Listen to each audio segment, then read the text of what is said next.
मेरे अपने ही भांजे ने मतलब स्कूल में उसको पढ़ाया गया कि काफिर का मतलब बुतों की पूजा करने वाला। आखिर बांग्लादेश की स्कूली किताबों में भारत के बारे में क्या पढ़ाया जाता है? जिस भारत में बांग्लादेश के लोग शरण मांगने आ रहे हैं, उसकी क्या छवि है वहाँ के लोगों के मन में? क्या बात कर रहे हैं सर? फतवा सिद्धांतिक उसूल है।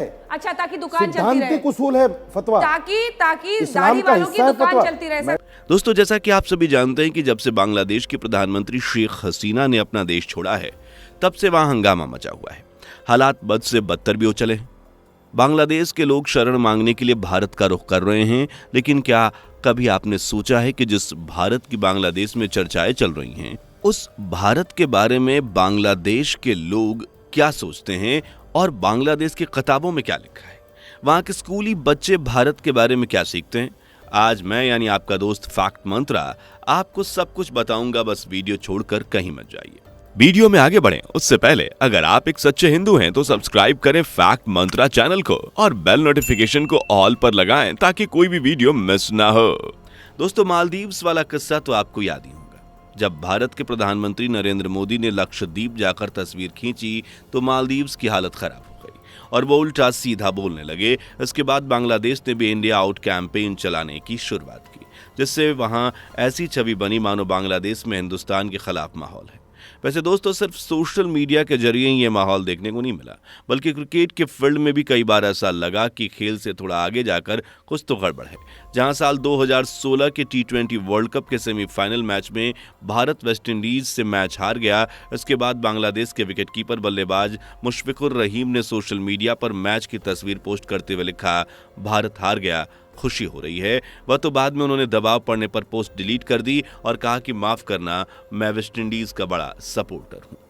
और यहां ये अकेला मामला नहीं है, बल्कि 2015 में जब भारत बांग्लादेश के सीरीज को हार गया तो बांग्लादेश के बड़े अखबार ने कुछ ऐसा एडवर्टाइजमेंट छापा जिसमें भारतीय खिलाड़ियों के सर धड़ से मुड़े हुए थे।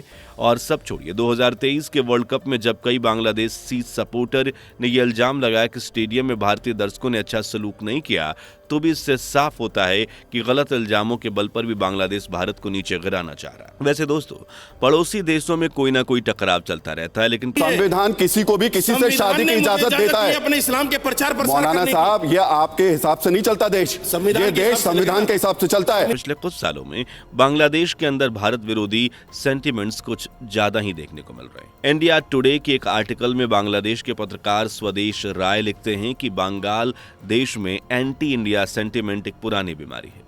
उनके अनुसार बांग्लादेश में भारत विरोधी जड़ 1947 के पहले पाकिस्तान के आंदोलन से ही निकल गई थी, जब पाकिस्तान के गठन के पीछे एक धार्मिक सोच थी, जहां उन्हें लगता था कि जाति के आधार पर एक अलग देश बनाया जा सकता है। धोखा करना तो मतलब ये कि ये तो कोई भी कर सकता है, मतलब ये कि चाहे वो हिंदू हो, चाहे मुसलमान हो, चाहे सिख हो, चाहे ईसाई हो। ईस्ट पाकिस्तान यानी कि इस समय के बांग्लादेश में भाषा को लेकर तनातनी शुरू हुई, क्योंकि उन्होंने कहा कि हम मुस्लिम जरूर हैं लेकिन हम बंगाली हैं और हम बंगाली बोलेंगे, जबकि इस समय के पाकिस्तान यानी वेस्टर्न पाकिस्तान का कहना था कि नहीं, आप उर्दू बोले।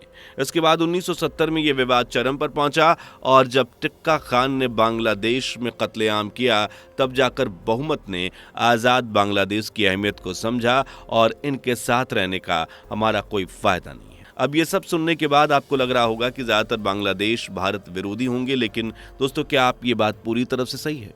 क्योंकि साल 2014 में जब प्यू रिसर्च ने एक पोल किया जिसमें एशिया के तमाम देशों के नागरिकों से दूसरे देशों के बारे में पूछा गया, इस पोल में जब बांग्लादेश के लोगों से भारत के बारे में पूछा गया तो 70% लोगों ने पॉजिटिव बातें कही। वैसे ये पोल 10 साल पुराना है तो आंकड़े में फेरबदल तो हुआ होगा, लेकिन फिर भी इससे यह तो साफ है कि बांग्लादेश के अधिकतर लोगों की विचारधारा भारत के लिए अच्छी है। ऐसे में सवाल उठता है कि अगर ये बात है तो मालदीव्स के मामले में बांग्लादेश भारत के खिलाफ क्यों हो गया था?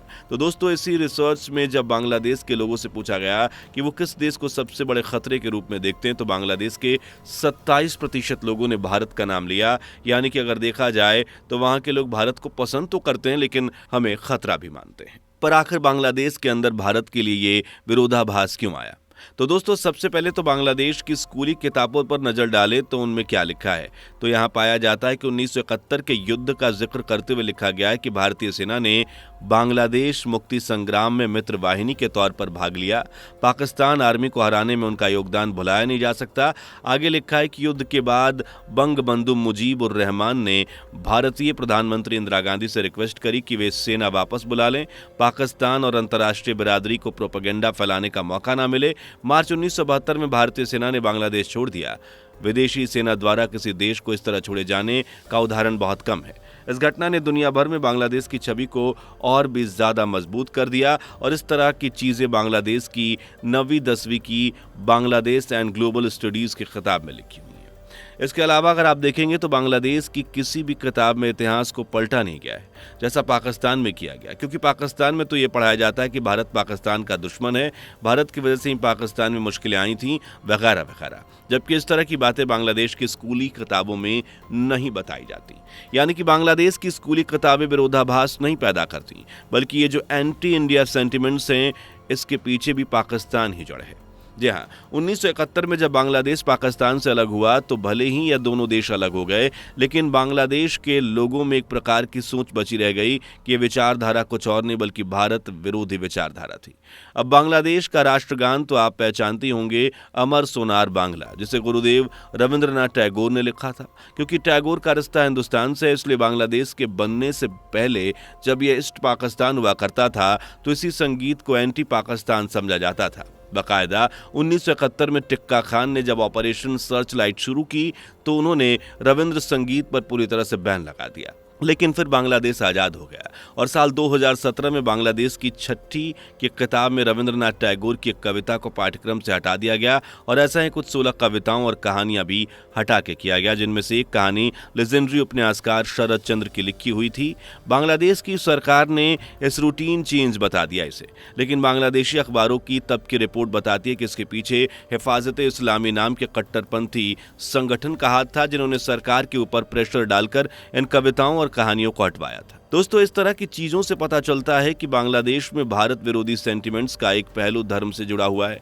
जबकि बांग्लादेश का जब गठन हुआ तो वहां के राष्ट्रपति मुजीबुर रहमान ने यह कहा था कि मुस्लिम अपने धर्म का पालन करें, हिंदू बौद्ध ईसाई अपने धर्म का पालन करें, हम सिर्फ धर्म के राजनीतिक इस्तेमाल का विरोध करेंगे। उस समय मुजीबुर एक सेकुलर बांग्लादेश बनाना चाहते थे, लेकिन उनकी हत्या के बाद बांग्लादेश को इस्लामी राष्ट्र घोषित कर दिया गया। इसके बाद से वहां पर हिंदू मुस्लिम के बीच मुठभेड़ कोई नई बात नहीं है और आज भी बांग्लादेश को चलाने वाला कोई और नहीं, सबसे ज्यादा अत्याचार वहां पर हिंदुओं पर ही हो रहे हैं।